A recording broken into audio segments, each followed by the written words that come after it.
Assalamualaikum warahmatullahi wabarakatuh. Bismillah walhamdulillah.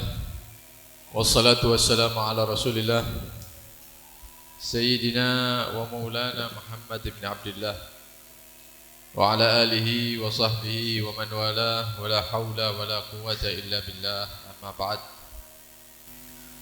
Hadirin yang dirahmati Allah subhanahu wa ta'ala,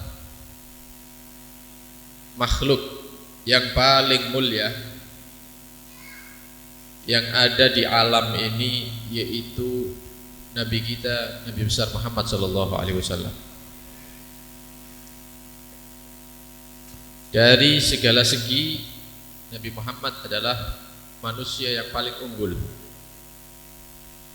Dari akhlak beliau adalah makhluk yang paling luhur akhlaknya. Dari rupanya, bentuk tubuhnya, beliau adalah manusia yang paling sempurna penciptaannya. Dan dari segi keilmuan, Nabi Muhammad SAW adalah satu-satunya makhluk yang diberikan pengetahuan oleh Allah Subhanahu wa ta'ala melebihi daripada makhluk-makhluk yang lainnya. Jika makhluk yang lain tidak mengetahui satu ilmu, maka Nabi Muhammad SAW mengetahui ilmu tersebut. Jadi ada ilmu-ilmu yang tidak disampaikan kepada para malaikat Allah, tapi disampaikan khusus kepada Nabi Muhammad SAW. Ada pengetahuan-pengetahuan yang disampaikan kepada Nabi-Nabi Allah, Rasul-Rasul Allah, yang mereka punya kedudukan tinggi di sisi Allah Subhanahu wa ta'ala, dan itu diketahui oleh Nabi Muhammad. Tapi sebaliknya, ada ilmu yang diketahui oleh Nabi Muhammad secara khusus yang tidak diketahui oleh nabi-nabi yang lain. Jadi ilmu Nabi SAW itu mengungguli ilmu para malaikat. Ilmu Nabi SAW itu mengungguli ilmu para nabi dan para rasul yang pernah diangkat dan diutus oleh Allah Subhanahu wa ta'ala. Jadi kalau kita misalnya mendengarkan Nabi SAW ditanya oleh seorang sahabat tentang kapan hari kiamat itu terjadi, kemudian Nabi tidak menentukan harinya dan tahunnya, bukan berarti Nabi Muhammad itu tidak tahu, bukan. Tapi ada hal yang lebih penting yang harus kita ketahui dan kita persiapkan, yaitu amal apa yang kita siapkan untuk menghadapi hari kiamat tersebut.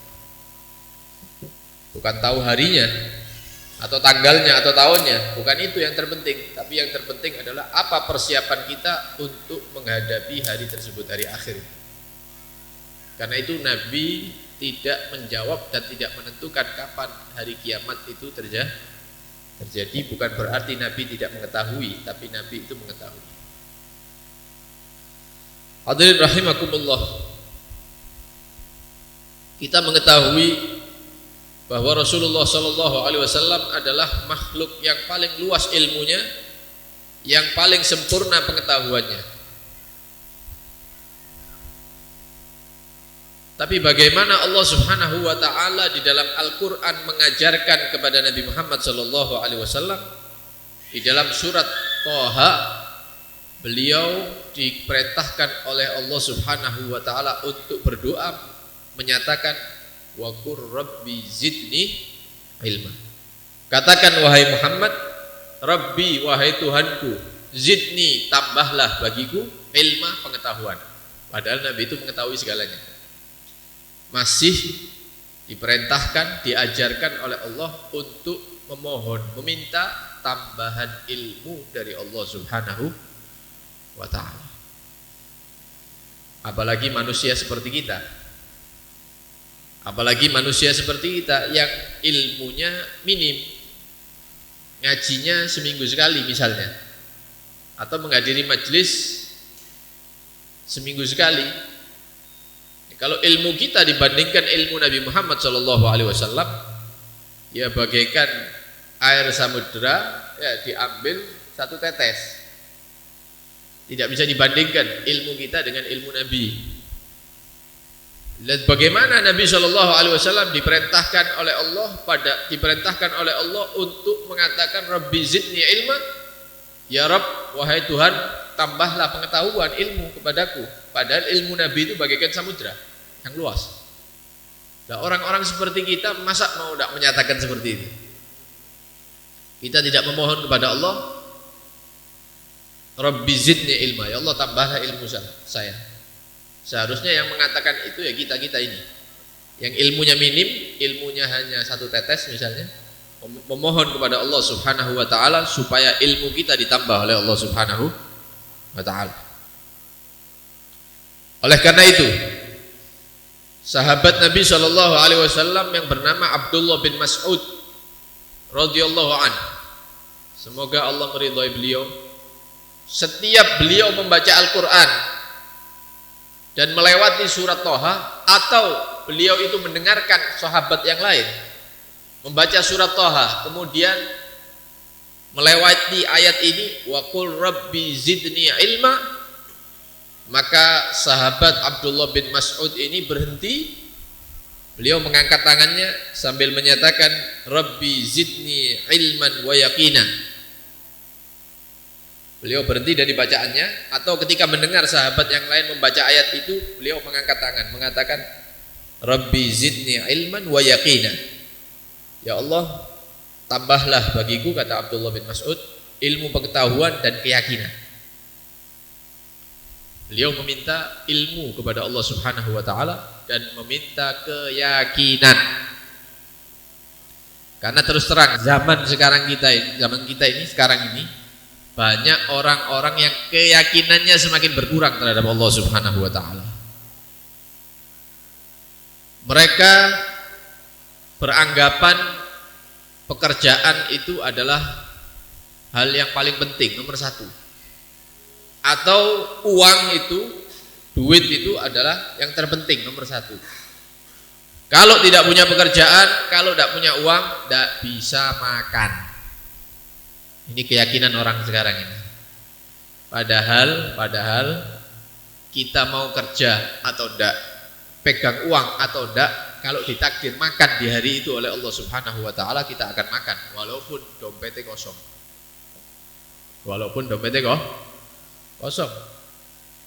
Bengi-bengi luwe misalnya ya.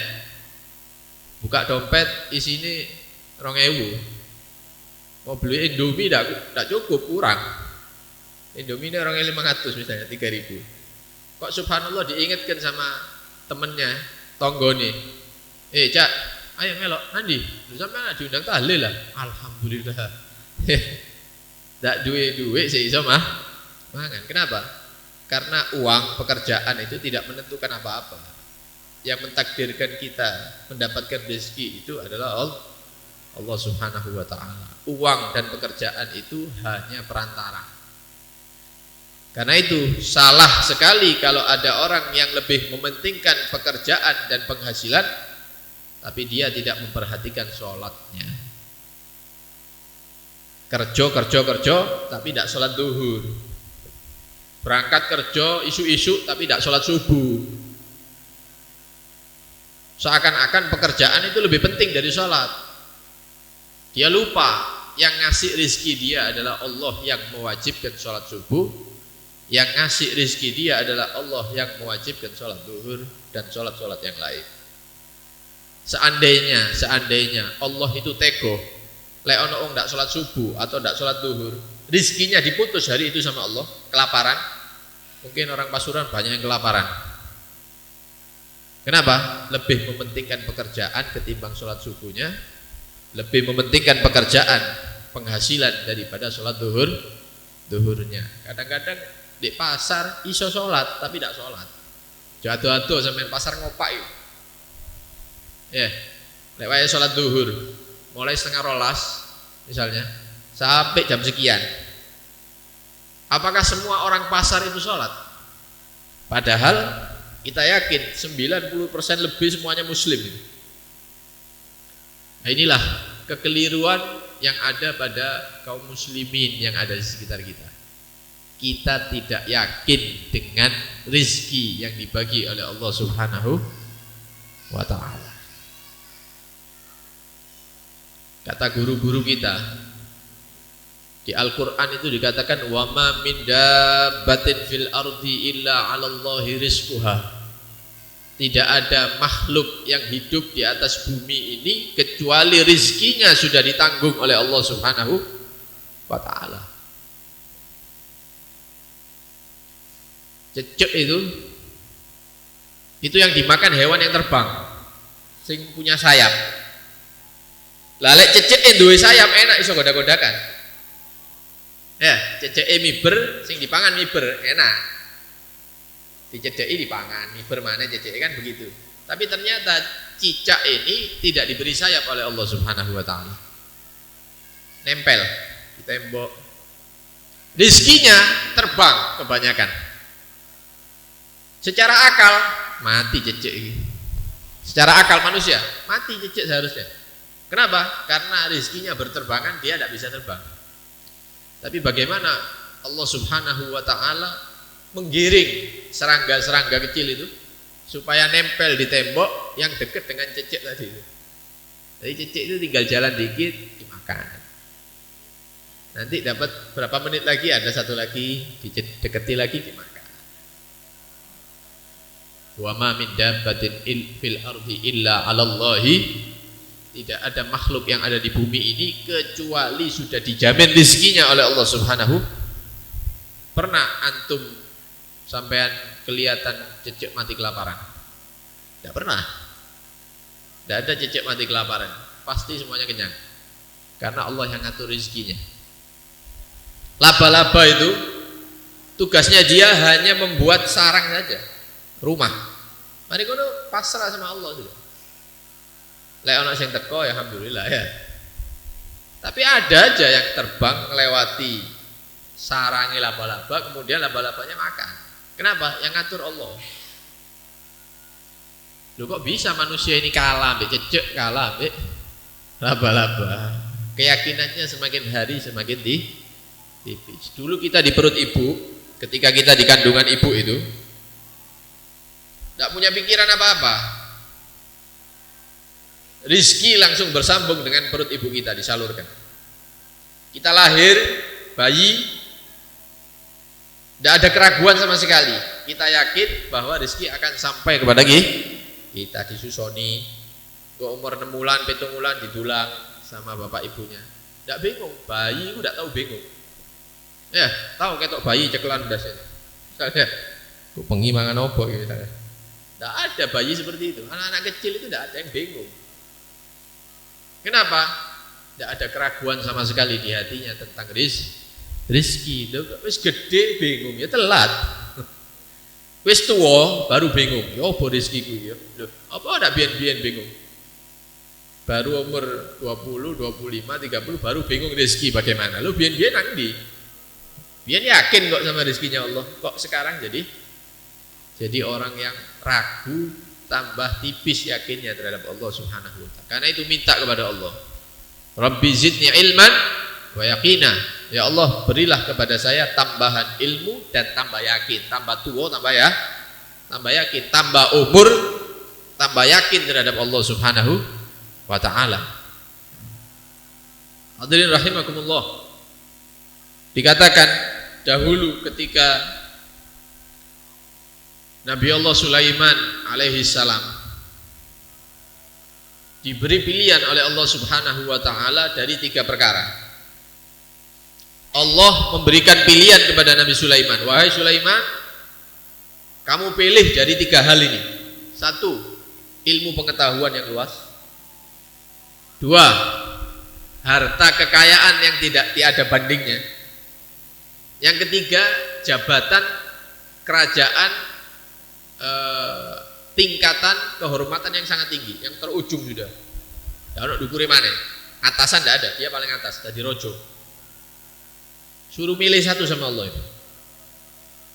Maka Nabi Sulaiman karena seorang nabi dan ilmunya bersumber dari Allah Subhanahu wa ta'ala, beliau tahu dari 3 ini yang paling mulia yang mana. Akhirnya beliau memilih ilmu pengetahuan yang luas. Beliau menyatakan, saya memilih ilmu pengetahuan, ya Allah. Akhirnya Nabi Sulaiman diberikan ilmu oleh Allah Subhanahu wa taala, pengetahuan yang luas, yang manfaat. Maka dari ilmu itu lahir kekayaan dan kedudukan yang tinggi. Jadi berkat beliau milih ilmu, akhirnya yuk sugi ini melo. Kayanya itu ikut. Kenapa? Karena dia jadi orang yang berilmu, yang takwa kepada Allah. Begitu juga kedudukan yang tinggi beliau dapatkan juga berkat ilmu. Karena itu Al-Imam Syafi'i radhiyallahu anhu beliau mengatakan barang siapa yang pengen sukses di dunia, sukses urusan dunia, harus ada ilmunya, harus punya ilmu. Barang siapa yang ingin sukses di akhirat juga harus punya ilmu. Barang siapa yang pengen sukses dunia sampai akhirat ya harus punya ilmunya juga. Jadi kunci orang itu sukses ya satu, ilmu pengetahuan yang luas, juga dibarengi dengan rasa takut kepada Allah Subhanahu. Tambah ilmu tambah taat, tambah ilmu tambah takut kepada Allah Subhanahu wa ta'ala. Insya Allah sukses dunia, sukses akhirat. Lah kita ini kumpul di masjid ini, di tempat ini, tujuannya tolong menolong untuk sama-sama mempelajari ilmu. Harapannya mudah-mudahan yang hadir dan saudara-saudara kita, tetangga-tetangga kita yang insya Allah di pertemuan yang akan datang diundang oleh Allah Subhanahu wa ta'ala, mudah-mudahan semuanya menjadi orang-orang yang sukses dunia akhirat, selamat dunia akhirat. Hadirin rahimakumullah, ada satu perkataan ulama yang mengatakan, alaisal maridu idza muni'at ta'ama wasyaraba wad-dawa'a yamut. Bukankah kalau ada manusia yang sedang sakit kemudian tidak dikasih makan, tidak dikasih minum, obat ya telat, mangane tidak teko-teko, ya minumnya sangat kurang, obatnya tekone telat, kira-kira nasibnya bagaimana ini? Ya mati. Dan itu terjadi di Pasuruan ya, kayak COVID itu banyak orang-orang yang diisolasi, ya keluarga tidak bisa delok, tidak bisa, dilarang masuk, ya. Cuman karena terlalu banyak yang masuk, akhirnya ngurusi soro. Ono sing telat mangan, ono sing kurang ngombe, ono sing obate telat, karena segitu banyak orang yang diurusi akhirnya mati. Orang sakit kalau dicegah dari makanan, minuman dan obat, tidak lama meninggal. Maka kata para ulama, kadzalikal qalbu, begitu juga hatinya manusia. Hatinya manusia ini sama seperti jasad kita ini.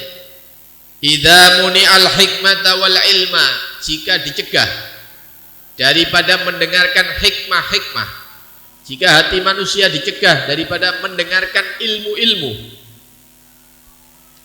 tidak hadir pengajian, suwe tidak hadir, lama tidak hadir, hatinya lama tidak mendengarkan ilmu-ilmu, hatinya dicegah daripada ilmu, salasata ayyamin, selama 3 hari berturut-turut, yamutu, maka hati manusia tersebut akan mati dan mengeras. Alhamdulillah di Pasuruan ini tidak kurang-kurang pengajian. Kalau sampean mau keliling pasti dapat pengajian di Pasuruan ini. Karena memang kotanya kota santri, sing nyantri akeh, sing lulus dari nyantri juga akeh. Pengajian juga banyak, makmur di Pasuruan. Tinggal kita mau cari tahu apa ndak, berangkat apa ndak. Hati manusia itu kalau dicegah daripada ilmu, mendengarkan ilmu 3 hari, meni ndak teko pengajian, ndak dolek pengajian, besoknya lagi 2 hari lagi ndak hadir pengajian, besoknya lagi ndak hadir lagi, itu ditakutkan hatinya mati.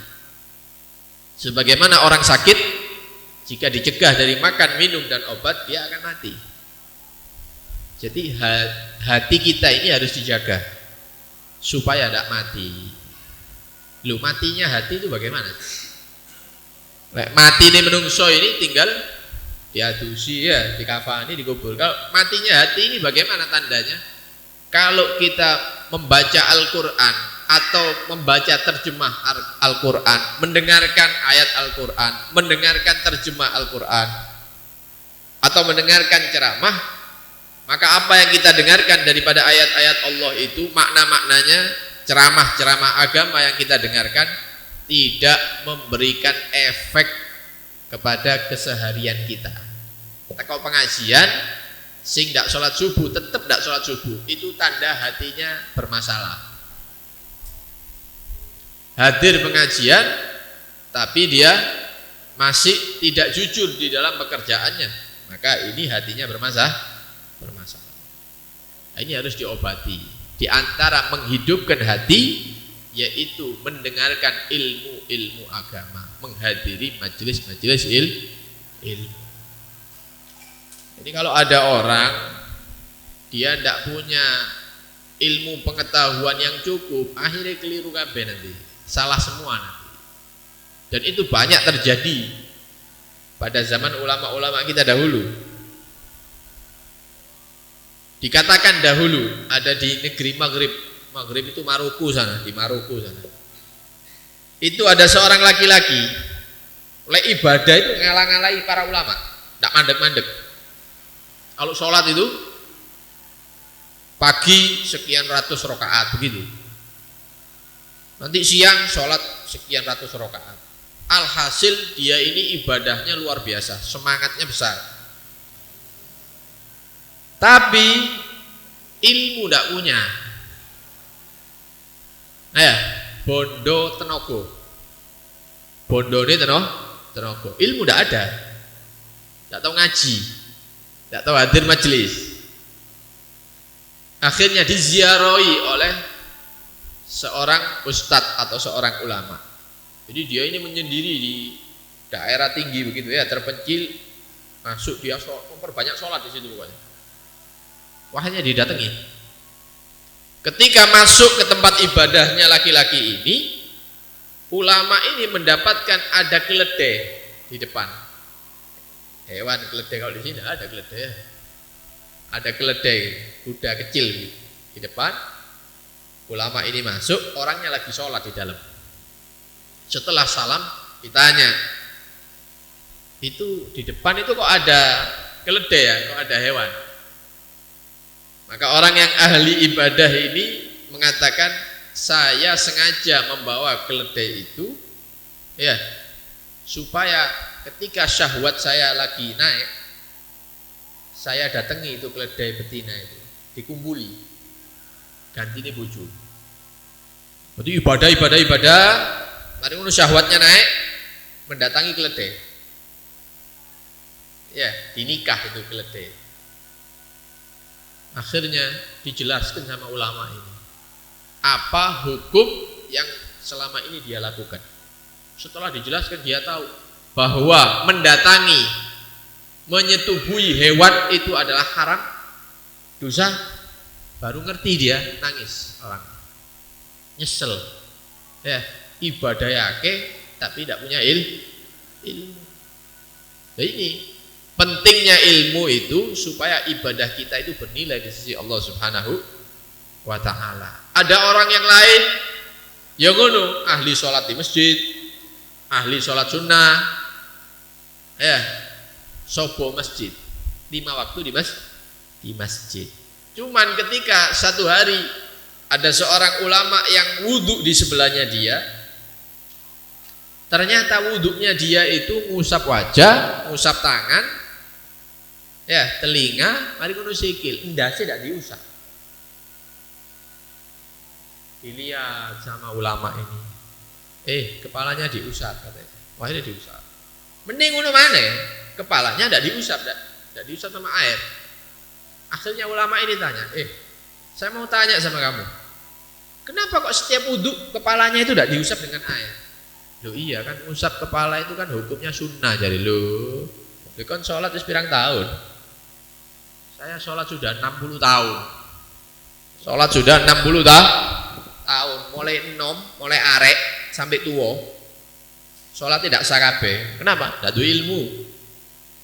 Ndak ero carane wudu. Sholat 60 tahun seperti itu keliru kabeh. Lah kok ndak belajar? Kenapa ndak tanya? Kenapa ndak hadir majelis ilmu? Akhirnya ibadahnya tidak ada nilainya di sisi Allah Subhanahu wa ta'ala. Dan itu segala segi, bukan hanya sholat, bukan hanya urusan syahwat kemaluan saja, bukan. Kadang-kadang pernikahan keliru. Ada ulama masuk ke satu desa, ternyata dicek pernikahan di desa itu semuanya tidak sah karena tidak memenuhi syarat. Akhirnya apa? Nikah massal diulang kabeh. Tidak ada yang belajar ilmu di daerah itu. Ilmu akad nikah salah. Akhirnya sing wis kawin-kawin itu dikumpul loh. Mari ngono diulang akadnya semua dari awal siji-siji. Kenapa? Karena di desa itu tidak masuk ilmu agama. Jadi ilmu itu penting. Orang melakukan sesuatu tanpa ilmu, salahnya lebih banyak daripada betulnya. Dek ngerasa wis betul, tapi ternyata kalau dicek di podono sama yang di kitab ternyata salah. Kalau sudah salah, sia-sia amalnya. Wis kesel, sholat sampai bungkuk misalnya, poso sampai kuru, ndak ana daginge. Ternyata semuanya tidak diterima oleh Allah Subhanahu wa ta'ala. Ada ilmu yang dia tidak ketahui.